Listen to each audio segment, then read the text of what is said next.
is kind of a quiet ego among large egos. That was his whole role during World War II, dealing with Montgomery, Churchill, Patton.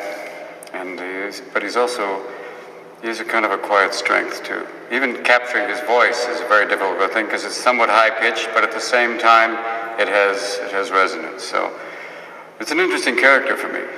It's not necessarily somebody you'd think that I would right off the bat be playing. A lot of people say, you could play Truman. Sure. But it's like, it was a tough job for me. My mother's from the South. My mother grew up in Pass Christian, which I always thought was in Louisiana until someone told me that's Mississippi, sweetheart. But it's the idea of, I know we talked about with Lee, that people have forgotten what it was like 60, or like now, almost 50 years ago. That what it is like, and it seems like 50 years ago, but you realize how intense it was, how violent it was, how provocative it was. And these changes, which now, having a black president, that's kind of the whole purpose of the script, to say, do you remember what it was like?